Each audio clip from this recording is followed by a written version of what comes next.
시간에 또 함께 말씀 잠깐 나누도록 하겠습니다. 오늘은 이렇게 영적인 삶의 기초 네 번째 시간이죠. 그래서 주제가 올바른 시각이라는 주제로 이제 몇 주 좀 볼 건데요. 올바른 시각. 먼저 이제 지난주에 생각했던 것처럼 지난주, 지난주에 우리가 먼저 봤죠. 첫 번째로 우리의 영적인 삶의 기초를 위해서 세우기 위해서 은혜를 받을 대가, 그릇을 준비하는 그러한 대가를 지불해야 한다라는 말씀을 드렸습니다. 그래서 우리 마음을 비우고 그것을 우리는 대가로 지불해야 된다라는 것이죠. 두 번째는 우리의 마음의 문제였습니다.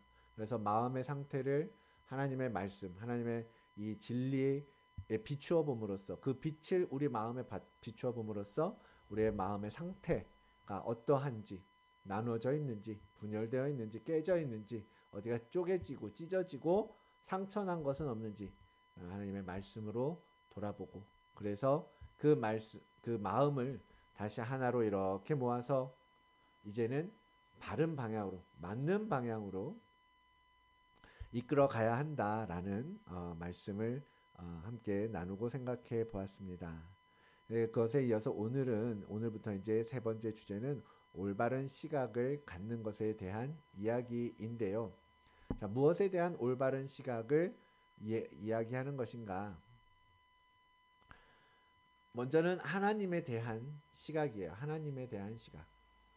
그리고 두 번째는 나 자신에 대한, 나에 대해서 올바른 시각을 가지고 있어야 한다라는 것이죠. 그리고 또 하나는 뭐예요? 우리의 원수가 누구인지, 우리의 대적이 누구인지, 그리고 그 대적이 어떠한 자들인지, 어떠한 존재들인지 우리가 바른 그 대적에 대한 바른 시각을 가져야 그거에 합당하게 싸움도 준비할 수 있고 대비가 가능하다. 그것이죠. 우리가 옛날에 워룸이라는 영화 본 기억이 나실 거 아니에요. 우리의 대적은 이 어떤 나와 맞서고 있는 한 사람이 아니라, 우리가 싸우고 있는 어떤 인간이 아니라 그 뒤에 있는 영적 존재. 영적으로 우리 사람을 흔들어서 싸우게 하고 분열되게 하고 하나님으로부터 떠나게 하고 돌이키게 하려고 하는 그 영적, 그 우리의 대적, 진짜 대적을 위해서 기도하고 그 대적에 맞서기 위해서 기도하고 그것을 바르게 봐야 된다라는 내용이었잖아요. 그럼 그게 맞는 거죠. 그래서 이제 우리가 이 올바른 시각을 하나님에 대해서, 그리고 나에 대해서, 대적들에 대해서, 원수에 대해서 올바른 시각들이 회복되어지고 제대로 설정되어질 때에 우리는 그 위에서 바르게 영적인 삶을 만들어 갈 수 있을 것입니다. 그런 이제 우리가 계속해서 이제 하나님을 믿고 신앙생활을 하고 믿음을 더해 가면서 어떤 계속해서 설정되어 있는 조건이기 때문에 그것에 대해서 바른 시각을 갖는 것은 상당히 중요합니다. 출발점이기도 하고, 그렇죠. 우리는 앞으로 계속 변화의 길을 걸어갈 건데요. 조금씩 조금씩 우리 안에 그분의 형상, 하나님의 형상, 태초에 창조하신 하나님의 형상을 빚어가는 것이 우리의 믿음의 여정이기 때문입니다. 그래서 이 올바른 시각을 갖는 그 첫 번째로 하나님에 대한, 우리가 이제 먼저 하나님에 대한 올바른 시각을 갖는 것이 이제 필요한 거죠. 그래서 하나님의 바르게, 우리가 하나님에 대한 올바른 시각, 바른 시각을 가지고 하나님을 볼 수 있어야 그 하나님을 통해서 우리의 모습 또한 명확하게 해줄 수 있는 것입니다. 근데 이 하나님을 바라보는 것 자체가, 그 하나님을 바라보는 시각 자체가 왜곡되고 제한되어 있다면 우리는 우리의 변화 또한 그 한계, 그 시각적인 한계 안에 머무를 수밖에 없거든요. 그렇죠. 우리가 보는 만큼밖에 바뀌지 않는다는 거죠. 우리가 느끼고 우리가 이해하는 만큼밖에 우리는 변화하지 못하거든요. 그래서 우리가 아는 만큼 우리는 변화할 수 있습니다. 그렇다면 우리가 하나님에 대해서 보다 더 풍성한 그 하나님에 대해서 알아가고 배워가고 확장해가고 더 깊이 하나님을 알아갈 때에 그 시각 위에 우리의 영적인 삶은 더 풍성함 가운데 들어갈 수 있게 되는 거겠죠. 그래서 정확한 시각을 가지고 준비해 나간다면 하나님 우리의 변화는 우리가 변화해가는 그 스텝들이 이제 각자가 각자가 느끼기도 하고 스스로 내가 조금 변해가는 것 같아. 예전과 달라지고 있는 것 같아. 그런 변화들을 이제 느끼기도 하고 그렇잖아요. 또 주변 사람들이 야, 이제 저 사람 변했네, 바뀌었네, 예전과 달라졌네 라는 것들을 보잖아요. 근데 정확한 시각을 가지고 그런 변화들을 만들어가면 그것이 너무나 놀라운 변화를 만들어 간다라는 거죠. 우리가 계속해서 하나님의 나라를 보면서 다양한 사람들, 영적인 환자들, 병자들, 영적으로 죽어가는 자들, 그들이 하나님의 나라를 만날 때 완전한 변화를 이루어가는 것을 계속 봤잖아요. 그런 것처럼 우리도 삶 가운데 이 영적인 여정을 걸어가는 가운데 그런 변화들을 만들어 가게끔 되어 있는 것입니다. 왜냐하면 하나님은 너무나 풍요로운 분이시잖아요. 그렇죠? 우리가 상상할 수 없는 하나님께서는 우리의 변화를 이끌어 가시고 그분의 이끄심 아래 우리의 온전한 형상을 우리의 원래의 형상을 찾아가도록 하십니다.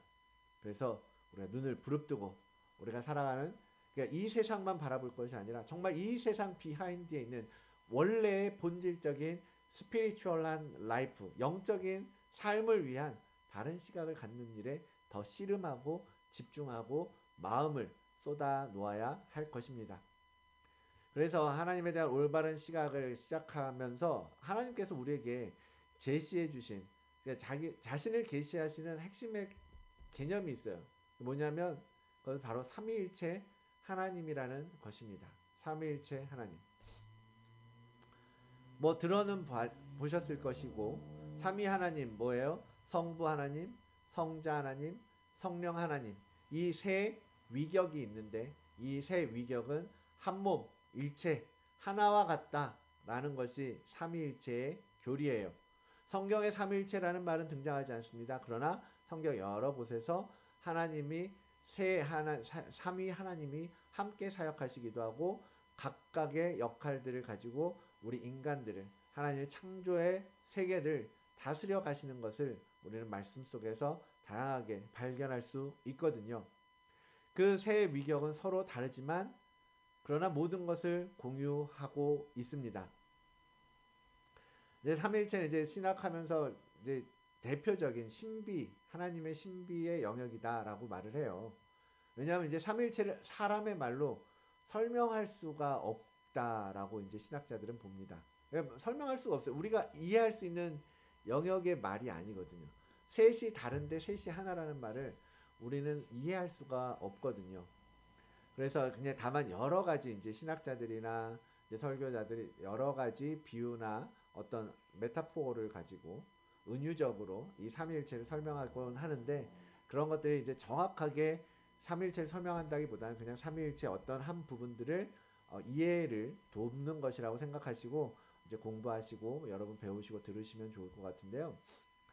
어쨌든 이런 삼위일체 하나님께서 삼위일체라는 하나님의 연합의 원리를 가지고 우리 인간들을 창조하셨다라는 거예요. 그래서 문제는 뭐냐면 하나님이 우리를 창조하실 때 하나님의 형상을 따라서 지으셨잖아요. 그죠? 우리의 형상을 따라서 인간을 만들자라고 해서 만드셨단 말이에요. 그래서 우리는 뭐예요? 하나님과 같은 형상, 영어로 보면 이미지라고 되어 있어요. 하나님의 형상, 이미지로 지음받았다. 하나님과 똑같은 모습으로 지음받았다. 그래서 그 하나님의 삼위일체가 우리 안에도 심겨져 있다라고 이해할 수 있는 거예요. 그래서 인간의 이제 구성이라고 이제 이라는 부분도 이제 신학에서 많이 얘기하는데 이제 인간이라는 것이 육신을 가지고 있고 영을 가지고 있고 혼을 가지고 있다. 이렇게 이제 삼분설이라는 게 있고요. 이제 인간은 육신이 있고 영혼이 이제 하나다. 그래서 이제 이분설이라고 얘기를 해요. 뭐 이제 그게 두 개냐 세 개냐는 중요하지 않은데 중요하지 않은 게 아니라 무엇이 옳다 그르다는 우리가 생각할 수 없어요. 답을 내릴 수 없습니다. 다만 왜냐하면 이제 성경에 이것도 있고 저것도 있기 때문에요. 다만 저는 이제 그 부분을 생각할 때 하나님의 삼위일체의 형상을 따라 지음받은 인간이기 때문에 저는 삼분설로 설명하는 것이 조금 더 하나님의 창조의 원형에 가깝지 않을까라는 생각은 해요. 아무튼 그리고 이제 우리가 계속해서 지금 배우고 있는 여러 부분들의 우리의 영과 혼을 구분해서 그러니까 조금 나누어서 생각해 보아야 할 부분들이 참 많거든요. 그래서 이제 영과 혼과 육 이렇게 셋으로 이제 구분해서 우리가 인간론을 이제 공부해 하는 것이 좀 더 명확하게 우리 인간을 이해할 수 있는 부분이라는 생각을 합니다. 아무튼 인간의 우리의 본질, 우리의 원래 본질적인 모습을 이해하기 위해서 우리의 형상의 근원이신 삼위 하나님을 올바르게 아는 것이 굉장히 중요한 것라는 말이에요. 그것을 바르게 인식하고 알아갈 때 우리가 명확해지는 나라는 존재가 명확해지기 때문입니다. 그래서 우리의 어떤 내적인 필요들도 그 삼위 하나님을 알아가면서 알 때에 그 안에서 우리의 모습을 발견해서 그래서 우리도 하나님이 그러한 것처럼 우리도 그것을 따라가야 되는구나. 그런 필요를 발견하고 또 하나님을 통해서 그것을 충족하고 채워가게 되는 것입니다. 근데 왜 하나님은 삼위일체라는 방법으로 우리에게 당신의 모습을 당신을 계시해 주고 계실까요? 하나님께서는 하나님의 그 풍성하신 속성을 우리에게 보여주고 가르치시기 위해서 이 삼위일체라는 하나님의 신비를 선택하셨단 말이죠. 근데 그게 뭐냐면 성부 하나님, 성자 하나님, 성령 하나님을 통해서 하나님의 다양한 속성들을 우리에게 보여주시기 위한 거라는 거예요. 우리가 하나님을 알기 위해서는 그래서 성부 하나님을 바라보는 것, 성자 예수 그리스도를 바라보는 것, 성령 하나님을 바라보는 것, 이게 각각 조금씩 차이가 있고 조금씩 다를 수 있다라는 거예요. 그래서 그 부분에 따라서 내가 바라보는 하나님, 내가 성부 하나님을 바라볼 때 성부 하나님을 통해서 내게 비추어지는 나의 본질, 나의 원래의 원형, 나의 형상, 그런 것들을 통해서 우리가 하나님을 바라볼 때 우리가 채워져 가는 부분 다르고 예수님을 바라볼 때 채워져 가는 부분 다르고 이제 그렇다라는 거예요. 물론 이제 그것을 완전히 구분하고 뭐 이건 이거고 저건 저거고 딱 이렇게 잘라 말하자는 건 아니에요. 다만 좀 더 이렇게 포커싱 한다면 좀 더 명확한 그림을 우리가 볼 수 있다라는 거죠. 어떤 그림을 볼 때 옆에서 볼 때는 잘 알아보기 어렵지만 정면에서 볼 때는 이렇구나라고 명확하게 보이잖아요. 그런 것처럼 이제 그런 거라는 거죠. 이제 무슨 말이냐면 실제적으로 이렇게 생각을 해볼 수 있어요. 3면을 가진 피라미드라고로 이제 설명을 하기도 합니다. 면을 3개 가진 피라미드라는 거죠. 삼각 뿔대죠. 그래서 그 한 면 한 면이 서로 다른 건데 그 한 면 한 면을 우리가 맞출 때 눈을 맞출 때 그 면을 통해서 우리 안에 영의 지혜가 열려지고 우리의 영적인 눈, 그 계시가 열려지는 것이다라고 설명을 하는 거예요. 물론 이제 삼일체는 이제 삼면의 피라미드라고 설명해서는 안 됩니다. 이거는 그냥 이런 측면을 설명하기 위해서 삼면의 피라미드라는 이야기를 꺼내는 것이지 하나님이 이렇게 세 면으로 이루어져 있고 이 세 면이 마치 뭐 하나처럼 이제 그런 것 그렇게 이제 생각하시면 이단 소리 들어요. 그러니까 그건 아니고 이 부분을 설명하기 위해서 삼면의 피라미드라는 개념을 오늘 이렇게 화면이 어둡죠? 예, 말씀드리는 거예요. 그래서 우리가 신앙생활을 하면서 한 면 한 면, 그러니까 한 분 한 분, 성부 하나님, 성자 하나님, 성령 하나님 각각 어떤 직접적인 교제가 이루어져 가야 하는 거예요. 막 하나님 한 분만, 예수님 한 분만, 성령님 한 분만 이렇게만 치우치게 되면 균형을 잃어버리게 되면 그렇잖아요. 이제 우리가 펜타코스탈 그 성령 은사주의 그것을 이제 신사도 운동으로 이렇게 너무 이렇게 무게가 그쪽으로 치우쳤기 때문에 위험할 수 있다 그렇게 생각을 하는 거거든요. 그렇게 되면 안 된다라는 거죠. 그래서 이 세 하나님을 균형 있게 우리가 알아가는 것이 되게 중요하다는 것이고 그 부분을 이제 다루어 가기를 원합니다. 근데 이제 그러기 전에 우리가 어떤 사람인가, 어떤 존재인가라는 것을 이제 먼저 생각해 보기를 원하는데요. 자, 인간은 살아가면서 사람이라는 존재는요, 살아가는 데 있어서 필요한 것들이 많이 있잖아요. 표면적인 것부터 깊은 내면적인 것까지, 그리고 뭐 다양한 분야로 있는데, 사실 그런 것들을 파고 들어가서 그 내면의 깊은 그 근원을 바라보면 이제 세 가지 정도의 필요 요소들이 있다라고 봅니다. 그걸 이제 카테고리화해 본다면 이제 그 중심에 이제 다음과 같은 세 영역이 있다라고 보는 거죠.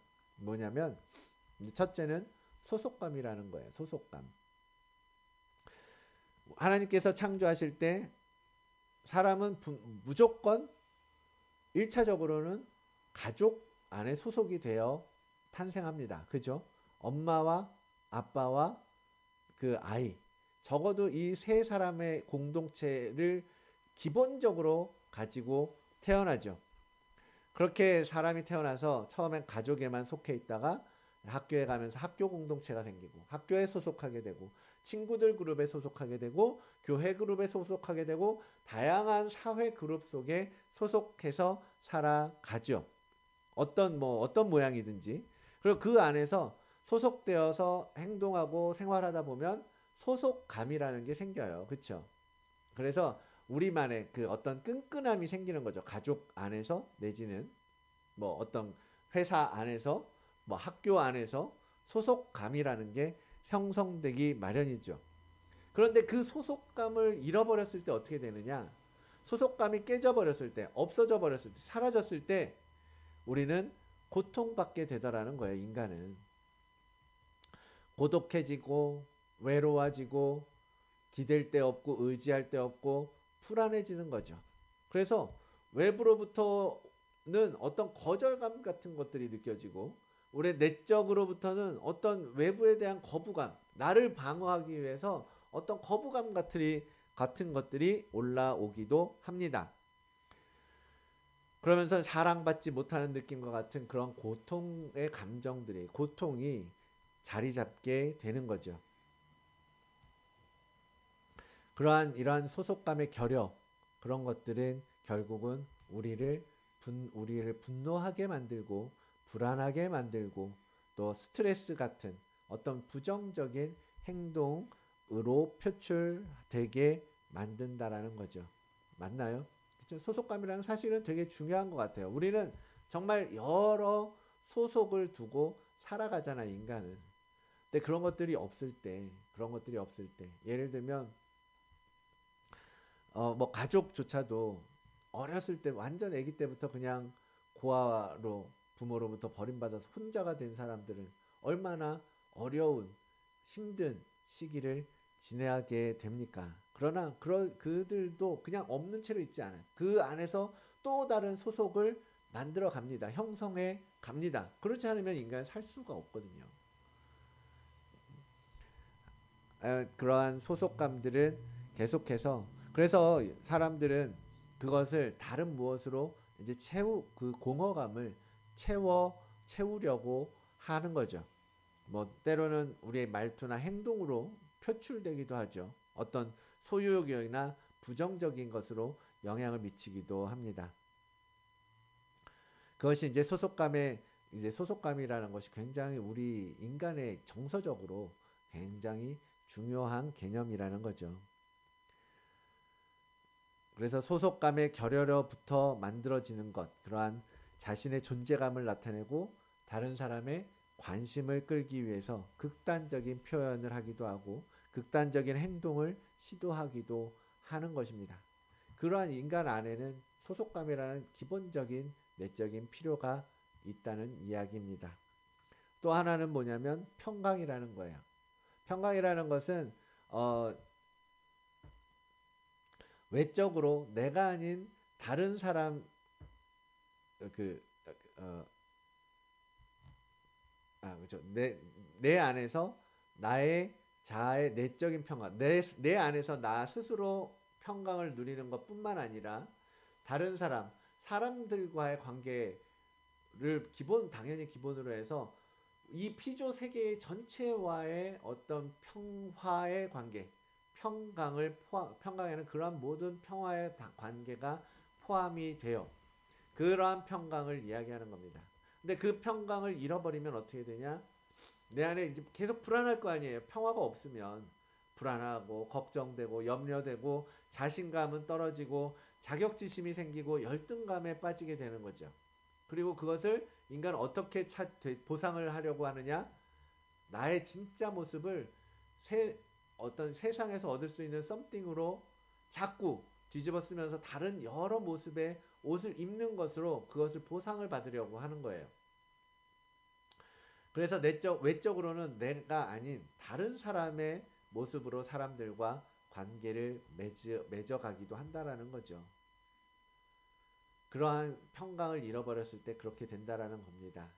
그래서 진실하고 정말 깊은 평강, 정말 고요한 그런 평강은 나의 양심이 진정한 용서를 경험할 때에만 얻을 수 있다고 해요. 그러니까 이 평강을 잃어버렸을 때 자격지심이나 많은 문제들이 생기잖아요. 그것으로 인하여서 인간 안에는 죄책감이라는 게 생긴다라는 겁니다. 왜냐하면 하나님께서 최초에 창조하실 때 인간은 어떻게 의롭게 살아가야 하는 존재로 창조된 거예요.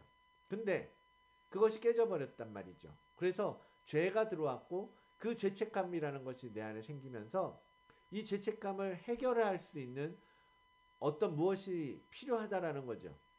그게 용서라는 도구를 통해서 이 죄를 싹 씻겨지고 씻어내야 어떤 이 죄책감의 결과 생기는 열등감이라든지 아니면 반대로요 오히려 더 극단적으로 우월감을 가지는 경우도 있죠. 아니면 어떤 거부감 같은 걸 가지고 표현하기도 합니다. 근데 그러한 평강을 잃어버리기 때문에 그렇게 드러나는 거란 말이죠. 그래서 그것을 깊은 내 안에 그러한 죄들의 문제가 해결되어질 때 이 평강이 다시 회복되어지는 것이기 때문에 그러한 필요가 우리에게 있다라는 것입니다. 세 번째는 이제 성취욕인데요. 성취감.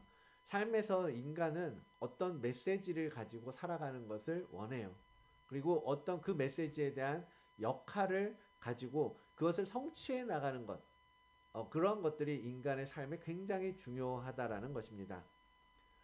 우리 안에는 그렇죠. 뭔가 성취하고자 하는 욕구가 있잖아요. 뭔가 완성하고 뭔가를 이루고 또 뭔가 그런 것들을 통해서 자기 만족을 하게 되고 이제 그런 것들이 있는데 이제 이런 역할들을 제대로 하지 못하면 이제 스트레스를 받는 거예요. 나는 뭐 되는 게 없어. 이루는 게 없어? 이렇게 되면 스트레스가 들어오기 시작하는 거잖아요.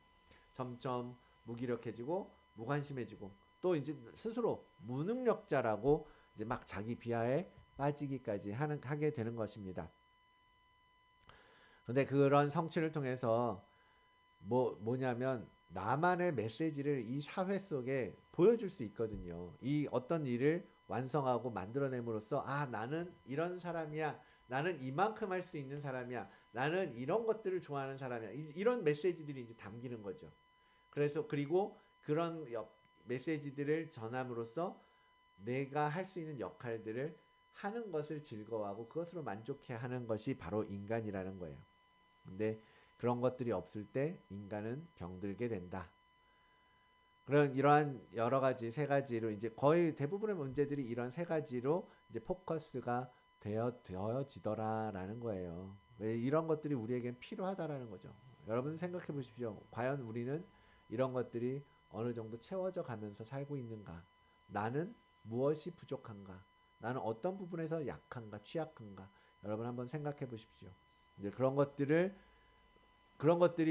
없기 때문에 부족하기 때문에 우리의 영적인 삶이 흔들리고 약하고 기반이 단단하지 못하고 그렇다라는 거예요. 그래서 그 부분을 채우는 것이 우리의 영적인 삶에 굉장히 중요한 기초다라는 것이 이제 우리가 이야기하고자 하는 이제 목적이고 이게 중심이거든요. 이런 필요 사항들은 결국은 뭐예요? 우리는 본질적으로 인간에 대한 하나님의 생각으로부터 나온 거잖아요. 이런 필요들도 결국은 우리를 창조하신 하나님으로부터 온 것이란 거죠.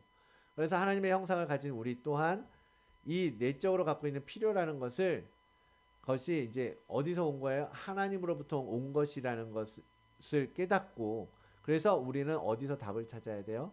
삼위 하나님으로부터 우리는 이 답을 찾아가야 되는 것입니다. 하나님께서는 우리를 어떤 가족에 속하게 하셔서 가족의 일원이 기본적으로 되도록 설계하셨어요. 그래서 우리의 소속감을 가장 원초적인 소속감을 해결해 주셨던 거죠.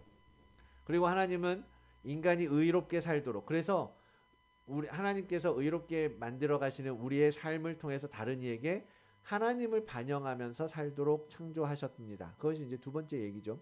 그래서 인간도 의롭고 거룩해야 된다라고 하나님은 계속 말씀하시잖아요.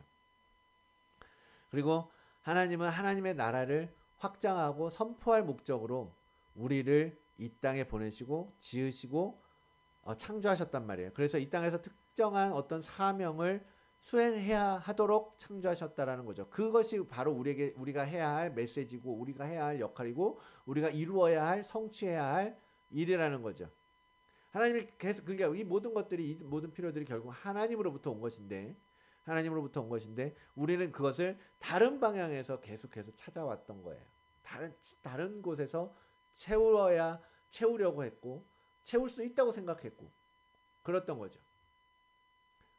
그러다 보니까 하나님을 바라보지 못하고 계속 세상만 바라보면서 세상 속에서 우리의 무언가를 채워가려고 살아가고 있는 것이 대부분의 많은 인간들의 모습이 아니겠습니까? 인간의 필요사항을 채우지 못하면 인간은 길 잃은 것처럼 느껴지고 자신을 찾을 수 없는 것처럼 느끼게 됩니다. 이제 궁극적인 해결 방법은 뭐예요? 삼위일체로 계시해 주신 하나님 안에 있다. 하나님 안에 있다. 하나님 아버지는 소속되고자 하는 인간의 깊은 필요를 채워주시고 만족시켜 주십니다. 그리고 예수 그리스도는 뭐예요? 우리에게 용서의 개념을 가르쳐 주시고 그 용서를 통해서 우리 안에 평강을 회복시켜 주시는 분이시잖아요. 그렇죠? 그래서 예수 그리스도를 통해서 평강에 대한 인간의 필요가 채워지는 거죠. 성령님은 뭐예요? 우리에게 성령의 은사를 통해서 각 사람에게 사명과 삶의 역할들을 계시해 주시고 또 그 역할을 단계적으로 수행해 나갈 수 있도록 도와주시는 역할을 하시잖아요. 그렇죠? 그래서 우리가 가지고 있는 이 내적인 깊은 필요들이 결국은 삼위 하나님 각각의 하나님을 통해서 하나님과의 교제, 하나님과의 관계를 통해서 성부 하나님, 성자 하나님, 성령 하나님과의 각각의 관계를 통해서 우리의 이런 필요들이 채워질 때 우리는 제대로 된 영적인 삶을 살 수 있고 바른 믿음 위에 설 수 있고 또 하나님과의 온전한 관계로 들어갈 수 있게 되는 것입니다. 그래서 이제 과연 그러면 그 삼위 하나님을 어떻게 알아갈 것인가에 대해서 이제 계속 얘기하려고 하는 거예요. 오늘은 여기까지만 말씀을 드리고 결국 우리는 하나님이 필요하다. 우리의 영적인 삶의 기초를 위해서 하나님으로부터 그 답을 찾아야 되는 것이고 하나님으로부터 삼위 하나님으로부터 그 필요를 채움 받아야 우리가 바르게 영적인 삶을 살아갈 수 있음을 우리가 기억하고 계속해서 여러분들 잘 해오셨지만 더욱더 하나님을 알아가는 일에 좀 마음을 다하며 나아가